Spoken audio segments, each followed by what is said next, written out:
दूरसंचार सेक्टर में काम करने वाली पेस डिजिटेक का आईपीओ आज खुला है।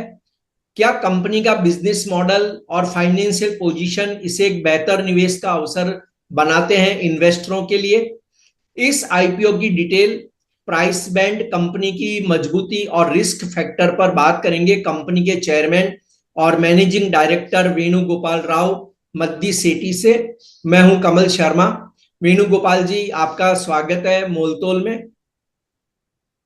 नमस्कार सर। जी नमस्कार। वेणुगोपाल जी, सबसे पहले तो आपको बधाई कि पेस डिजिटेक का आईपीओ आज खुला है और हम उम्मीद करते हैं कि इस आईपीओ को कैपिटल मार्केट से एक बेहतर रिस्पांस भी मिलेगा। मैं आपसे पूछना चाहता हूं कि इस आईपीओ को लाने के मुख्य एम्स, ऑब्जेक्टिव आपके क्या है और कैपिटल मार्केट में क्यों आप आ रहे हैं? जी सर। सर हम लोग जो पेस डिजिटेक में जो मैंने 2007 में स्टार्ट किया था, हम लोग मैक्सिमम टेलीकॉम इंफ्रास्ट्रक्चर में थे अभी तक। बट लास्ट 18 इयर्स में हम लोग टेलीकॉम में जो टावर इंफ्रास्ट्रक्चर और फाइबर ऑप्टिक केबल इंफ्रास्ट्रक्चर में काम कर रहे थे। और उसमें अभी हम लोग 2500 तक ऑलमोस्ट टर्नओवर बनाया। और अभी जो टेलीकॉम में जो हम लोग जो प्रोडक्ट्स भी मैन्युफैक्चर करते हैं इंफ्रास्ट्रक्चर के लिए, वो मैन्युफैक्चरिंग में बैटरीज भी मैन्युफैक्चर कर रहा हूँ जो लिथियम आयन बैटरीज है।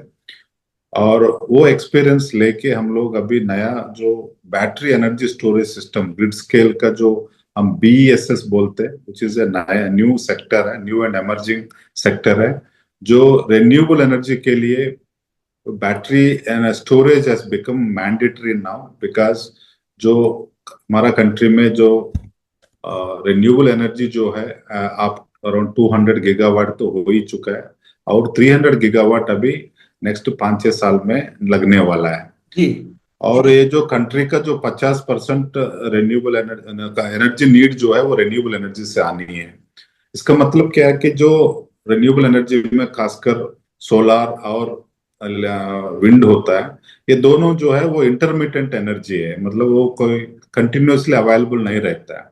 तो जब जनरेट कर रहा है सोलर एनर्जी, हमको बैटरी को डाल के बैटरी में स्टोर करके, और शाम को जब पीक आवर्स होता है, चाहे वो 7 to 9 हो, 8 to 10 आवर्स हो, उस टाइम तो हम ग्रिड को वापस दे देते। तो इसमें बैटरी एनर्जी स्टोरेज सिस्टम जो है बड़ा महत्वपूर्ण हो गया अभी।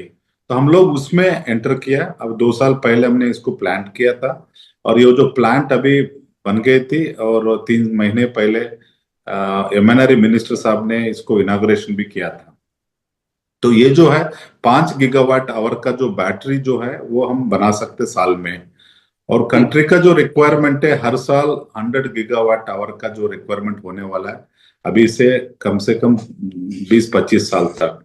तो हम लोग उसमें एंटर किया सर। और हमारे को जो ये जो फ्रंट मोवर एडवांटेज है, जो पहले हमने इसको लिया था और उसमें ऑर्डर्स भी बुक किया और अभी प्रोजेक्ट्स भी शुरू हो गया।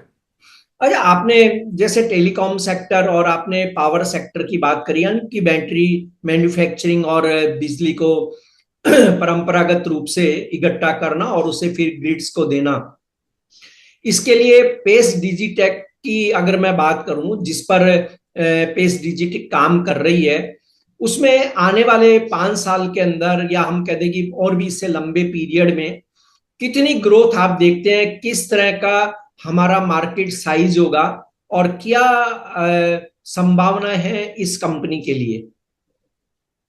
सर जैसे अभी हम लोग जो जो फ्रंट मोर एडवांटेज तो ले ही लिया अभी इमीडिएटली। जो अभी जो ये सेक्टर अभी अभी खुली है और ऑर्डर्स अभी अभी शुरू हो गए, तो हम लोग भी ऑर्डर्स लिया है। 4,500 करोड़ का ऑर्डर्स बुक किया है जो एनर्जी सेक्टर जी में। जी जी। और आगे जाते हुए बहुत बड़ा बिजनेस बनने वाला ये, और हमारा कंपनी के लिए भी बहुत बड़े प्रोजेक्ट्स मिल रहे हैं। और हम ये सोचता है कि आगे जाते हुए जो 5 साल में ये जो बिजनेस जो है हमारा रेगुलर बिजनेस से भी बढ़कर आगे बढ़ने वाला है। जी। और वेणुगोपाल जी, जो पिछले, अगर हम अभी देखें, जब भी कोई इन्वेस्टर आईपीओ में पैसा लगाता है तो कंपनी के परफॉर्मेंस को वो जरूर वॉच करता है, उसे देखता है। तो अगर मैं बीते 3 साल की भी बात कर लूं, तो किस तरह से आपने रेवेन्यू और पीएटी वगैरह अन्य मोर्चों पर आपने ग्रोथ करी है, उसके बारे में जरा बताएंगे। सर हम लोग पहले जो है जो प्रोडक्ट्स बनाते थे टेलीकॉम इंफ्रास्ट्रक्चर के लिए, और वो प्रोडक्ट से लेकर हम लोग 550 करोड़ तक हमने टर्नओवर किया था 23 ईयर 23 में, FY 23 में। तो उस टाइम हमने सोचा था कि हमको जो टर्न की प्रोजेक्ट्स में एंटर करना चाहिए, क्योंकि जो टर्नओवर बढ़ाना है, क्योंकि हमारे पास प्रोडक्ट्स तो है ही, और हम लोग EPC प्रोजेक्ट्स या टर्न की प्रोजेक्ट्स भी लेना शुरू किया, जिसकी वजह से हमारा जो टर्नओवर जो है बढ़ गया है, अभी 2500 करोड़ तक पहुंचा है। और उसको ऐड करते हुए टेलीकॉम वर्टिकल को हम वैसे ही चला रहा है, जो अभी हमारा तो ग्रोथ चल ही रहा है। जी। उसके साथ साथ हम ये जो बैटरी एनर्जी स्टोरेज को भी हम आगे बढ़ा रहा है।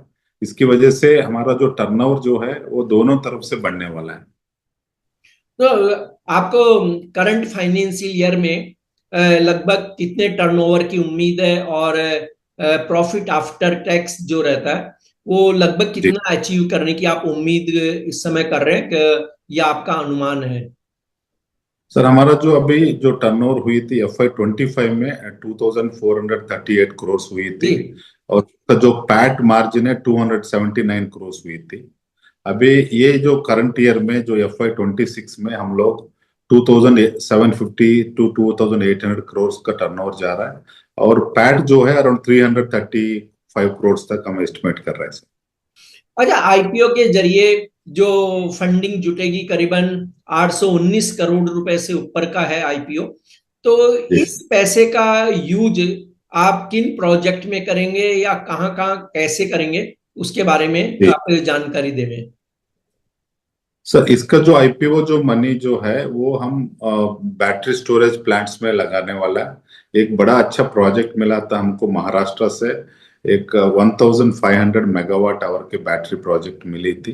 वो प्रोजेक्ट के लिए जो इक्विटी जो चाहिए वो हम 630 करोड़ ये जो IPO मनी से यूज करने वाला है।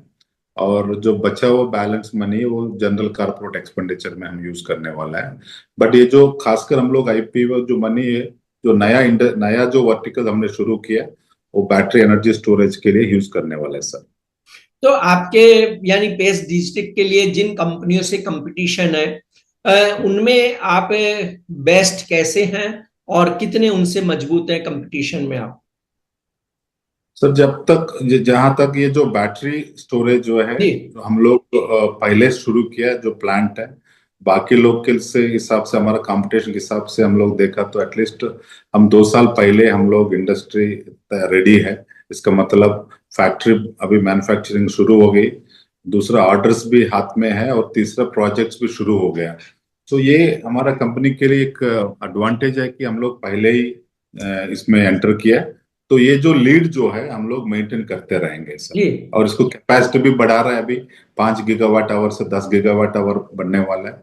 और इसके हिसाब से दूसरा जो है, जो बैटरी का सेल जो है अभी इंडिया में नहीं बन रहे हैं, तो हम बाहर से लाता है। अभी वो भी हम 2 साल में वो प्लांट भी लगाने वाला है।